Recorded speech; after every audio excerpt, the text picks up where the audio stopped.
Hey guys, it's Cara, your host for Tuesdays on the Pagan Perspective, except today I'm doing this portion of my video on Sunday.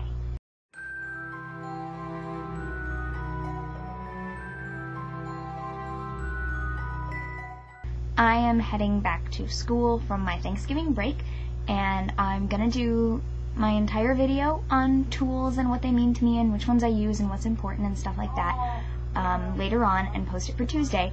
But since I'm home and all my tools are here, I thought I would just do a quick show and tell portion at the beginning to show you my tools and the ones that I have and stuff like that, and then I'll go into more detail later.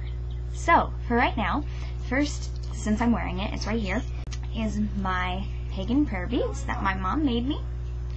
And I'll explain like all of what I use all of this stuff for later. Just gonna show you now. So yeah, I've got my prayer beads. This is my wand. It was a gift. It's sort of like bamboo material and it has a quartz point. I don't use it all that much, but I'll explain that later. But I love it. It is pretty and I really appreciate it as a gift. Thank you, Mom. This would be my broom, also a gift. And there are special stories explaining this and explaining this, but I can't really remember what they are. This is my Book of Shadows. Mortar and pestle, complete with herbs, a little red bell. I don't have an athame, and I don't really think that I would use one very much, but if I ever wanted one, this is what I would use. This is a set of 2 letter openers that are designed to look like little swords. So there's this one, and then this little mini one, which is not that big at all. It's like the size of my thumb. Candles are very, very important in my practice, and these are some of the cutest candles I've ever seen. Look at this. Adorable. Crystals are everywhere for me. I've got them laying all over my altar, and I've got big ones like this for like decoration. I've got crystal jewelry and just everything. Since I don't have a real like witchy cauldron, I forgot this even counts, but this is what I use as my cauldron. It's just one of those like glass floating candle dishes, and it stays on my altar, and it's normally full of water and crystals, but my cats drink out of it, and so when I'm not home I just have left it empty like while I'm at school. I also use this enormous shell as like a cauldron. A lot of times when I do burning spells, I burn stuff in here, and that's why my huge stick of sage is currently in there, and it's full of ashes. I also have a large collection of ribbon. And of course, my altar, the biggest tool, like, physically that I have. But the biggest, like, most important, most used tool that I have, these babies, right here and here. So that was a quick run through of everything that I have, just to kind of show it off because I'm proud of my little collection. And now I will go into all the explanations, and you'll probably see a wardrobe change because I'm probably not going to do the rest of this video tonight. Prayer beads. Growing up Catholic, I learned how to pray the rosary, and I liked the concept of having something to hold on to, and like, you know, each thing means something else that you say, and so you remember to say it, and it's repetitive, and because I think repeating things sometimes helps it work, kind of thing.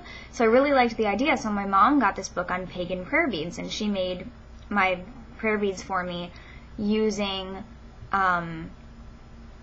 using charms that sort of like represented things that she wanted me to remember for life in general.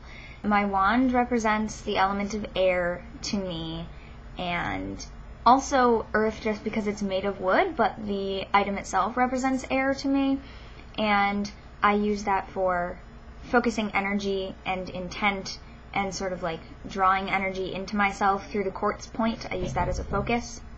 My broom was a gift, and I really don't remember what the spells were that had to do with the red cloth. It was the woman that gave me the broom told me to do that, and she told me why. It was like a protection thing. Oh, and she told me if I tied something red on it and then I put it in a corner in my room, when I went to sleep, she would come in my dreams and take me like on a flight through you know, dreamland or the heavens or space. I don't even know. So I did that, and it was cool. The red, white, and black braid that I have near the top of the handle was a separate broom spell, like a protection spell for the broom. But I can't remember what it was, so sorry, I can't share that. But I use my broom actually a lot. I keep it in the corner of my room next to my door, and I do very much like the old broom language thing, where people would keep a broom outside the front door of their house, and the different ways that you place the broom meant different things to passersby. Like, if the broom was in front of the window, it meant that someone in the house was sick, and if the broom was bristles up, it meant you could come in or something. I might even be confusing them, I can't remember. And I do believe that if the broom falls, it means company's coming, like I said in my superstition video. Totally believe that. Practical magic. Love. But I use my broom to cleanse space. It's my favorite way to cleanse space in general, for ritual, and just if there's like a negative vibe, I sweep. The bell was also a gift. I don't really believe in buying my own tools. You guys might know that about me if you watch my personal channel.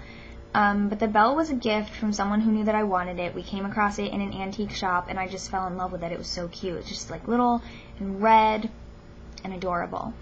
And the bell for me is a feminine symbol, just because of like the shape of it and everything.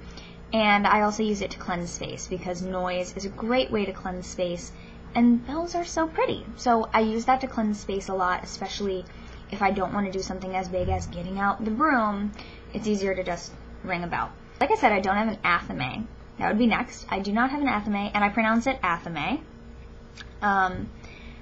And actually, I realized after I said that, like, oh, I said I would use these if I needed an athame.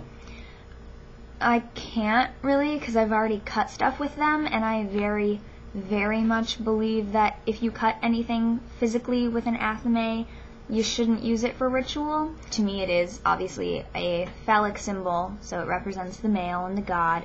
And it's also a symbol of fire and the south to me, because I think of it as, you know, the steel is forged in fire. A lot of people also associate it with air, and I'm not sure why. So if you associate swords and daggers and things like that with air, tell me why, because the only thing I can think of is that when you like swish it around in the air, it makes that cool sound. That's how I remember it, really. So, cauldron and shell. I don't have a real, like, witchy looking cauldron, like a three-legged cast iron pot looking kind of thing. I want one though eventually, but I do use that bowl to hold water, and it works pretty well if I ever wanted to scry in it, sort of thing. But mostly I just use it as a representation of water and of the goddess and things like that. And then the shell is the one that I use for burning, like I said. And I also use that to represent water. I have never actually put water in the shell to set on my altar though, and I'm always thinking about it, but I've never done it. Isn't that weird? Like, you would think it's a seashell. Yeah. But ribbons. I have that huge collection of ribbons because I like ribbon magic. I've never gotten a chance to actually use any of them. Ever. Like, I'm interested in knot magic too. So, but I've never gotten a chance to do it. Sorry, now my alarm is going off because it is time for me to be done. Okay. My altar is self-explanatory as a really important tool. Obviously, it's where I work, and it's where I do things when I'm at home. But here, and just in general and everywhere else, like I said, my hands, I always consider my greatest tools, and my mind, my visualization, my imagination, the just power to focus, and yeah, you know? I just really think that you have to be able to do everything with nothing but yourself, and then you can add all the fancy stuff. So, sorry this is so long and also really late. I'm trying to get it together really fast, and I'm sorry the latter half is kind of boring, whatever, but I'm back at school, and I've got a show, like, next week, so I'll tell you guys all about the show on my personal channel if you're interested in the show that I'm in. Yeah, so I'm really busy, but I love you, so I try. yeah, okay, so that's my video for this week. I will see you next week, and have a good one. Thanks for watching.